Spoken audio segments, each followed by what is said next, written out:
Hey everybody, this is Ray Stendel. Thanks so much for watching this video series. So far in our video series, we've been tackling challenges related to the first part of the equation, which is how to acquire customers. Now what we're going to do is talk about profitability. How do we actually take those customers that we have brought on board, that have said yes to our offers, and make sure that we're operating in a profitable manner? You have the report that was provided earlier on, and I hope that you've studied it. But if you haven't, I really want to draw your attention to this section about profitability, because that's what we're going to cover in the next sequence of videos. And in this video, what we're specifically going to talk about is all about transaction frequency. So really, here's the question for you. Is the transaction frequency that you have with your customers where you want it? And I'm guessing that the answer to that question is no. So for those of you that don't know or just came across this video somehow, my name is Ray Stendel. I'm the publisher of Customer Engagement Magazine, and I'm also the author of the Customer Engagement Manifesto. So in this video, we're going to talk all about transaction frequency. And if you are not happy with the frequency with which your customers purchase from you, I have a few questions for you to think about. So the first question is this: how often do I communicate with my customer base? Think about all the different ways in which you communicate and ask yourself, how often do you do so? And when you communicate, do you communicate in a way where you are an invited guest in the communication?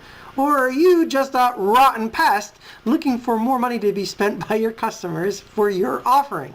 Really, that's the honest question. Do they look forward to your communication? Would be my next question that you should be asking yourself.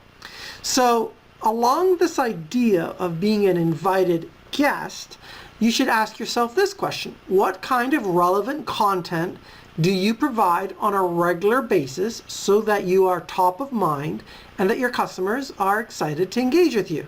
Really, that's the question. You cannot expect to get heat out of the fireplace unless you put some wood into the fireplace. Old expression, I know, from Mr. Earl Nightingale, but it's a great expression, and it's one that you have to really appreciate. It's all about the law of cause and effect. So what are you doing to communicate? How often do you communicate? What kind of quality of communication are you deploying? Now the next question: what kind of systems are you using to track your customers' preferences? Every customer has a set of preferences, a certain way they like to be treated. They have a certain buying history of things that they have purchased, things that have worked out well for them. You should have all of this information in a system so that you can communicate with relevant material that fits with what they have purchased in the past. So that's a key thing. Here's another question: how often do you do sales promotions? I mean real sales promotions, where there is a difference in price between what you really sell it for and what you're doing in this promotion. Going in to a sales conversation where you're saying, oh, it's 60% off, and that's the sale this week, and 3 weeks from now it's 50% off. I mean, it's always 50% off. That's not a real sales promotion. Give your customers an opportunity to do business with you, especially your very loyal customers, and reward them for that loyalty with even more value. Now, I'm not telling you to compete on price. No, no, no. I'm saying to use promotions strategically to keep momentum alive and keep the buying experience alive and keep the idea of them buying from you as more of a regular occurrence.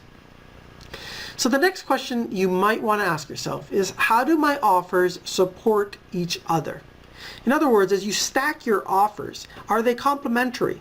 Do they support each other in terms of being able to cross-sell? If somebody bought X, they might enjoy Y. If they bought Y, they might enjoy X. So if you're able to look at how you can more effectively cross-sell and to more intelligently package your offers together by providing more value in a way in which a customer is likely to want to purchase this way, I think that is definitely something that can help you. Another thing you might want to consider is some type of continuity program in which you are providing value on a regular monthly basis. That can be being part of a certain membership of some kind, whether you're selling content and information that can help them execute on the solution they have already purchased from you, or if they are consuming something that is a consumable and in a tangible nature, being able to auto ship new product to them on a regular basis. This can help making sure that you maintain that transaction frequency by taking out of the equation having to actually remember, especially if this is something that the customer is happy to purchase on an ongoing basis. So I want you to remember these ideas and think about how you can apply them in your business today. Take some active notes, be actively involved in this learning process, and apply what you're learning as soon as possible. That's the whole idea here, guys, with this learning process. And just remember one thing here. Your customers lead very busy lives. If you're not top of mind, you will be forgotten.